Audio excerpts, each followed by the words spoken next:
Bloomberg Audio Studios. Podcasts, radio, news. The Stock Movers Report, your roundup of companies making moves in the stock market, harnessing the power of Bloomberg data.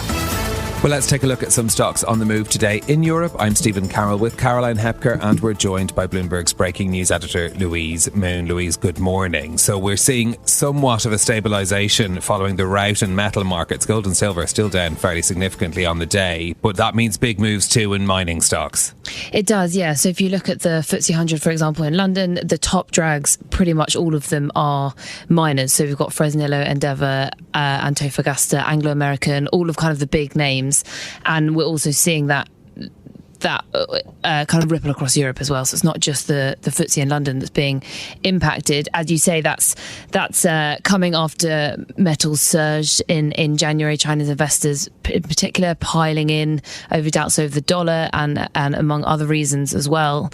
And then more recently, there's been that sell-off triggered in part by, the new Fed chair, and then those declines been gathering momentum, but starting to stabilise a bit today. But as I say, still kind of being the main drag there on the FTSE.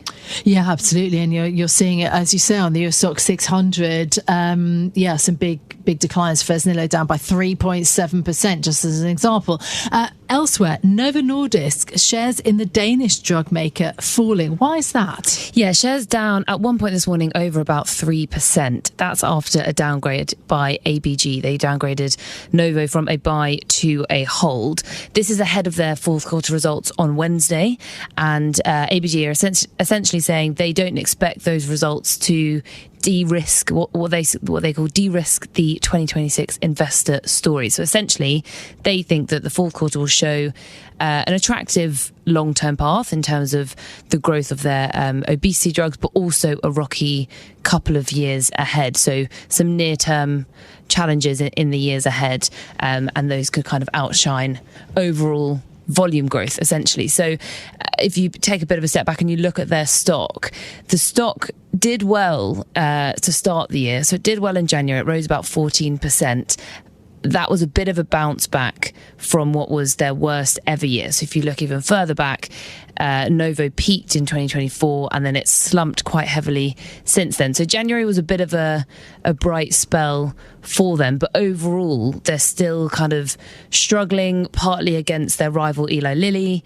They've had some disappointing clinical trial results. Last year they had quite a few profit warnings. They've got a new CEO, so they've still got quite a lot of things to contend with and prove themselves to investors, and this downgrade this morning kind of indicates that. If you look generally at their analyst consensus, it has fallen more recently, and most analysts have Novo at a hold. So there's a bit of kind of anticipation over their future trajectory, you could say, and more will be shown really in their fourth quarter results on Wednesday. Okay, well, turning next to the Italian bank Intesa Sanpaolo, their shares falling after announcing plans to return about 50 billion euros to shareholders over the next 5 years. Yeah, so seemingly, that seems like positive news. So yeah, 50 billion to shareholders through 2029. So the target is 95% of profits will be given back, and that's a mix of buybacks and cash dividends. This is all part of the CEO's wider strategy that he has been doing for some time, so prioritising payouts over large deals. So if you look at kind of other big Italian banks, that they've been pursuing M&A, and that's kind of reshaping Italian finance, whereas Intesa's been prioritising cutting costs, cutting risk, boosting their fee business to boost overall profits. That's been their wider strategy. Their fourth quarter results also this morning, they came in better than expected. But as you say, the stock did fall. Analysts are essentially saying that their targets are kind of as expected, not as ambitious as they had hoped. So despite that 50 billion euro buyback to investors through 2029, shares have fallen today. The Stock Movers Report from Bloomberg Radio. Check back with us throughout the day for the latest roundup of companies making news on Wall Street. And for the latest market-moving headlines, listen to Bloomberg Radio live. Catch us on YouTube, Bloomberg.com, and on Apple CarPlay and Android Auto with the Bloomberg Business app.